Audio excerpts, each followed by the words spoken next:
I put a scout scope on the Smith & Wesson folding pistol carbine.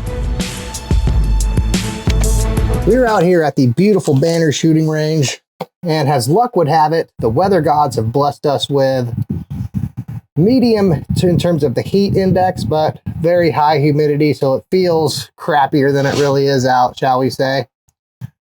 We're going to get in a little practice with our Smith & Wesson folding pistol carbine today, and I thought a fun topic that we could touch on is, why do I have I believe they call it a scout scope, the long eye relief scope on my FPC instead of, say, a red dot or some other sight that makes it more of a home defense firearm. Let's first do some shots at our 25-yard target. Make sure our scope is zeroed, hopefully. I'm going to move my microphone to hopefully keep from covering it up while I shoot. Hopefully that doesn't wreak havoc with our audio. And what we'll do here is we'll do a few magazines, I don't know, 1 or 2 magazines at our 25-yard target. Make sure our zero is pretty good.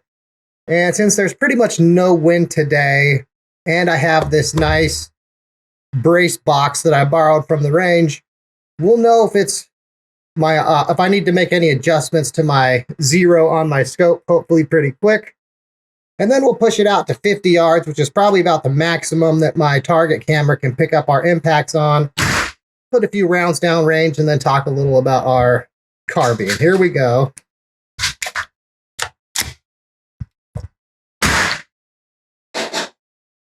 I will aim at the top left-hand bullseye to start. Okay, safety is not on.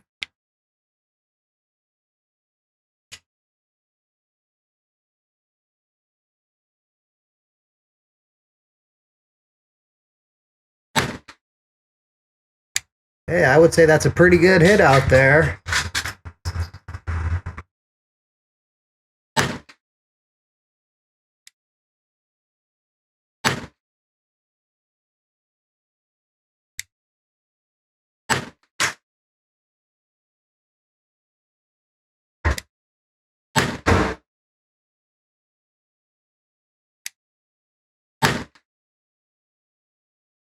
Let me take these spare magazines out.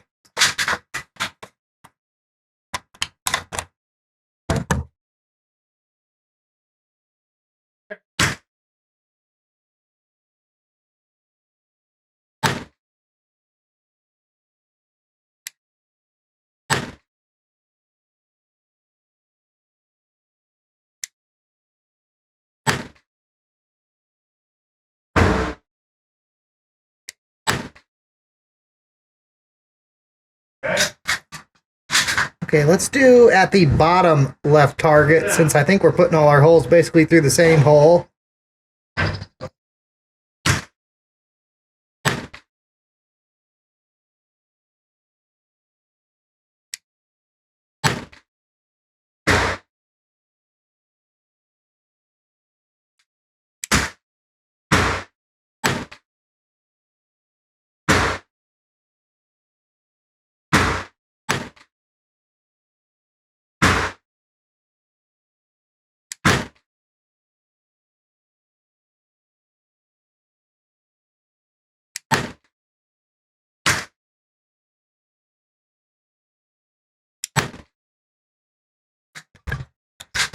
Okay, from here, with the naked eye, it's hard to tell, but looking through the scope on 3 power, I might need to bring my scope up 1 click and to the left, the point of impact to the left 1 click.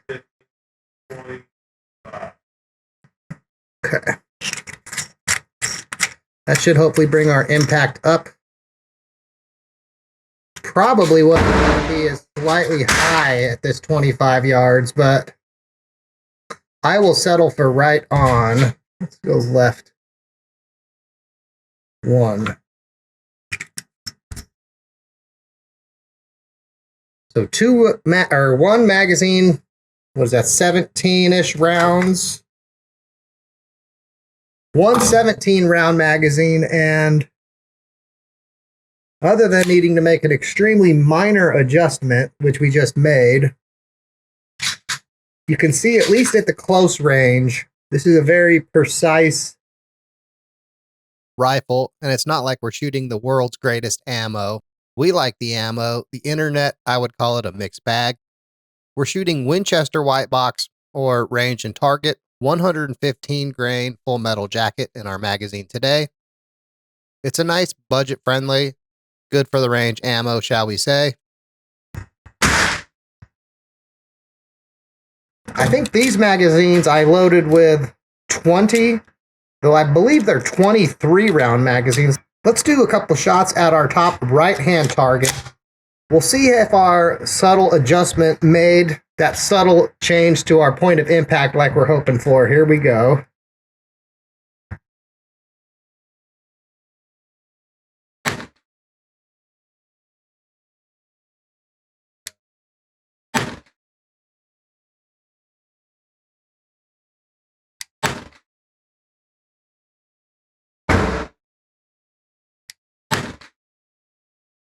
Looks pretty good. Checking to make sure my scope is still tight. I'm going to go up one more notch.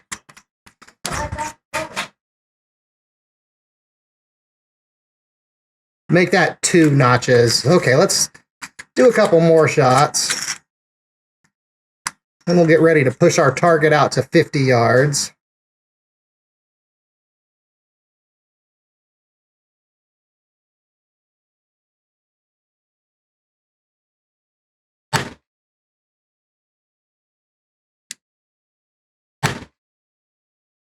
Okay, I'm going to aim out the bottom right target. Here we go.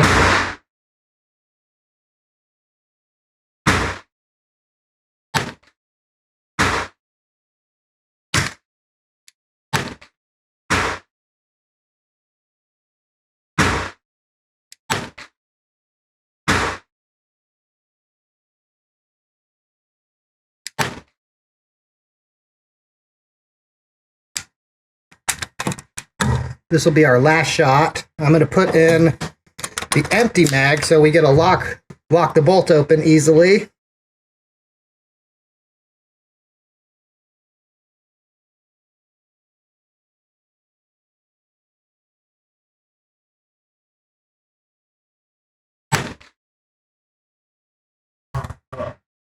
And we're locked open like I hoped.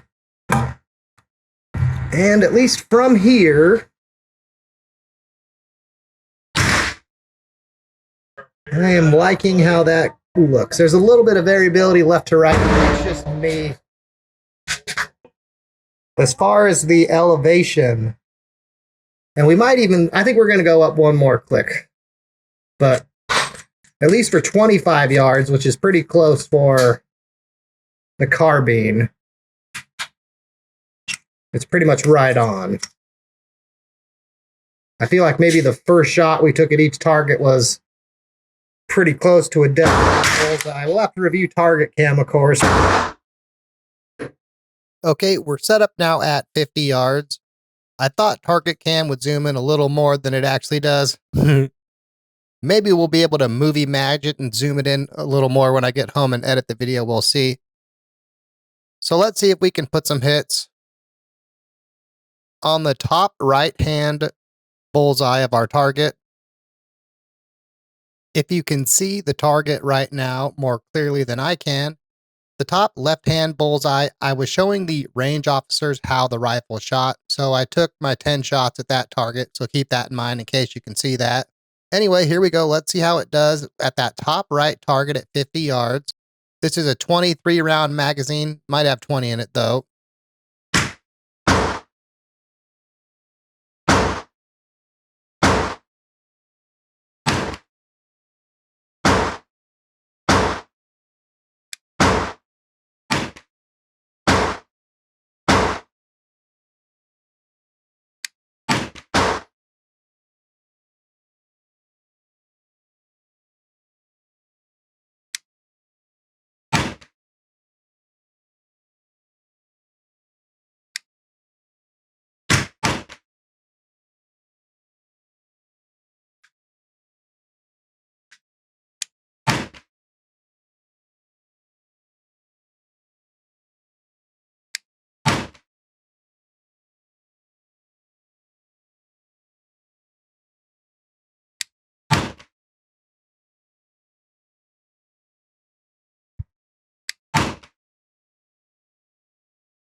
That one I probably pulled.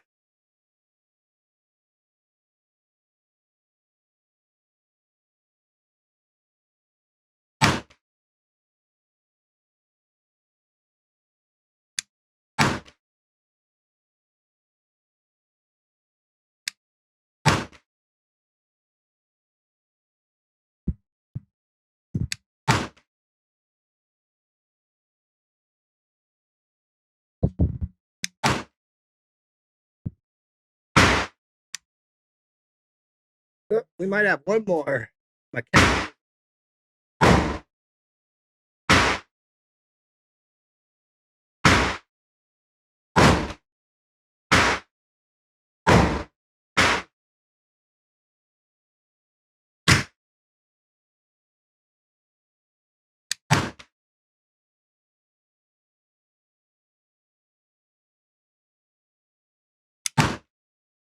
But that's it. Okay, I think we might be a smidge high. Let's see if I can zoom in with our scope here. Can't see our target on target cam. There's what I was talking about. Looks like all but one of our hits. That's probably one where I was like, oh, that's me, a flyer. Of course, all that left to right, that's just me. So we'll spend a few minutes at the end of today's video now talking about why I have the setup, the optics setup on this rifle that I do. Now, one of the things that this will kind of, I guess, we'll call it the nice to have, wish the version 2 of this rifle had is, and some of this you can resolve with aftermarket parts though. We try to keep our firearms, other than say the optics, stock. Because it does not have a full length rail, for me anyway, in my use, it limited the optics that I could put on there. Now, a red dot on its own, which you could put pretty much anywhere on the rail, worked well enough, but I'm the type of shooter, especially somewhere here at the range where I'm going to shoot at 25, 50, 75 and 100 yards, where at, we'll say 50 yards and beyond, I like to have a little magnification if I'm out here just putting holes in paper or making music on the gongs. And because this rifle does not have a full-length rail, in my special effects budget, I wasn't able to put a red dot with a magnifier where the magnifier had enough eye relief to let me see through it. All the ones that I tried 3 different ones, and the eye relief was such that I could not see through those magnifiers to effectively use the red dot.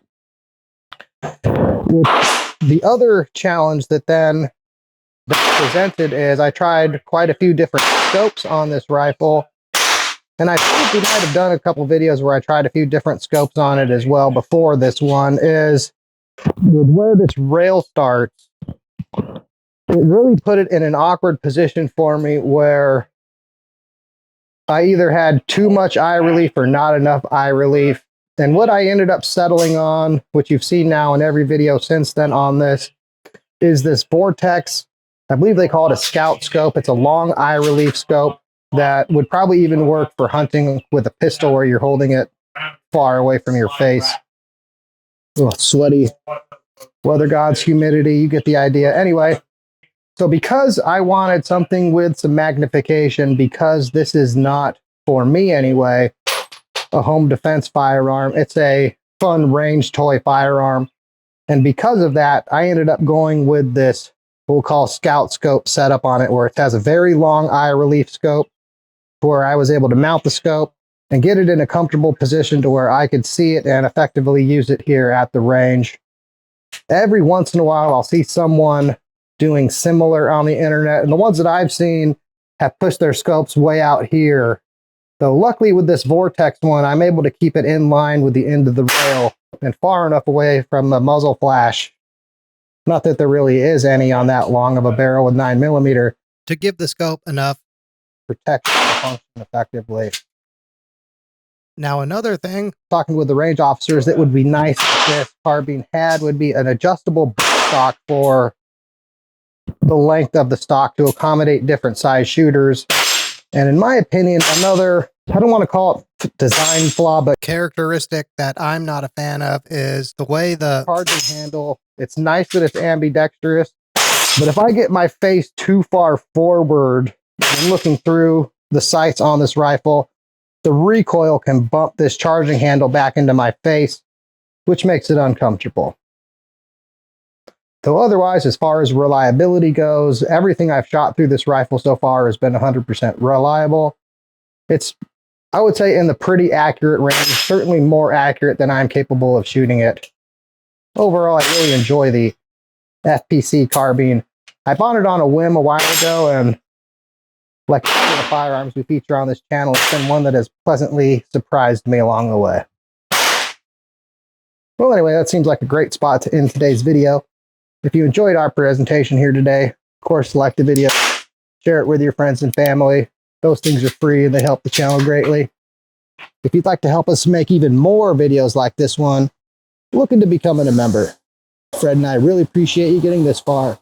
And as always, have a good day. Okay, I'm going to try to hit the white buffalo. So the clacker is at the face end. So here we go.